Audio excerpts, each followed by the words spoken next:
১৯৬২ একটি বছর যখন মানচিত্রের রেখাগুলো নীরবে কাঁপছিল আর দিল্লির করিডোরে ফিসফিসে সিদ্ধান্তগুলো পাহাড়ের বাতাসের চেয়েও ঠান্ডা ছিল।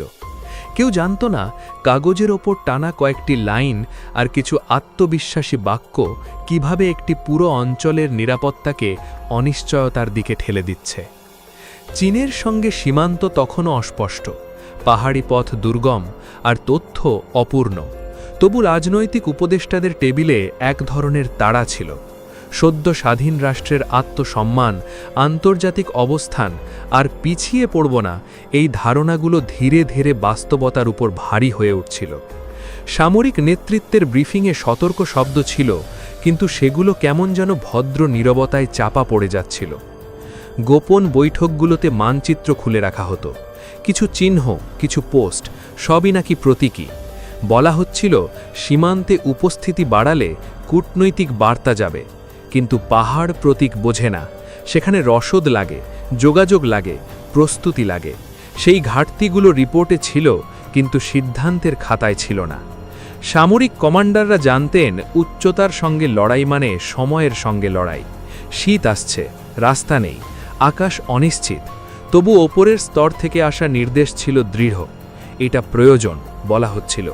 প্রশ্ন উঠেছিল, প্রয়োজন কিসের? প্রতিপক্ষকে বার্তা দেওয়ার নাকি নিজেদের দৃঢ়তা প্রমাণের? সীমান্তে ছোট ছোট পোস্ট স্থাপন শুরু হলো।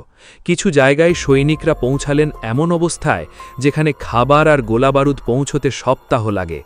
রেডিও সিগন্যাল ভেঙে যায়, পাহাড়ের ঢালে কুয়াশা নামলে মানুষ নয়, সিদ্ধান্তও অদৃশ্য হয়ে যায়। তবু দিল্লিতে রিপোর্ট পৌঁছত সব ঠিক আছে। এই সময়েই আসে কিছু সতর্কতা। কূটনৈতিক চ্যানেলে অস্বস্তিকর বার্তা, গোয়েন্দা বিশ্লেষণে অস্বাভাবিক নড়াচড়া, কিন্তু সেগুলোকে ব্যাখ্যা করা হয় ভিন্নভাবে। বলা হয় প্রতিপক্ষ চাপ দিচ্ছে, ভয় দেখাচ্ছে। ইতিহাসে এমন মুহূর্ত থাকে যখন ব্যাখ্যাই ভবিষ্যৎ ঠিক করে দেয়। সৈনিকদের মনোবল ছিল, কিন্তু পরিকল্পনার ধারাবাহিকতা ছিল না। কোথাও নির্দেশ বদলায়, কোথাও অপেক্ষা। রাজনৈতিক আত্মবিশ্বাস আর সামরিক বাস্তবতার মাঝখানে তৈরি হয় ফাঁক। সেই ফাঁকে ঢোকে পড়ে অনিশ্চয়তা।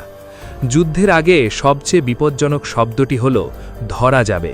ধরা যাবে পরিস্থিতি, ধরা যাবে প্রতিক্রিয়া, ধরা যাবে পাহাড়। ১৯৬২ সেই মাসগুলোতে এই শব্দটি অনেকবার উচ্চারিত হয়েছিল, কিন্তু পাহাড় কাউকে ধরা দেয় না। শেষ পর্যন্ত সিদ্ধান্তের ওজন সৈনিকদের কাঁধে এসে পড়ে। সীমান্তের হাওয়ায় তখন আর কূটনীতি নেই, আছে কেবল বাস্তবতা। যে গোপন সিদ্ধান্তগুলো কক্ষে নেওয়া হয়েছিল, সেগুলোর প্রতিধ্বনি শোনা যাচ্ছিল উপত্যকায়। এই গল্প আমাদের মনে করিয়ে দেয়, যুদ্ধ হঠাৎ শুরু হয় না। যুদ্ধ জন্ম নেয় নীরব সিদ্ধান্তে, অসম্পূর্ণ প্রস্তুতিতে, আর সেই মুহূর্তে যখন আত্মবিশ্বাস বাস্তবতাকে ছাপিয়ে যায়। ইতিহাস প্রশ্ন করে না কে কি চেয়েছিল, ইতিহাস কেবল দেখায় তার মূল্য কে দিয়েছিল।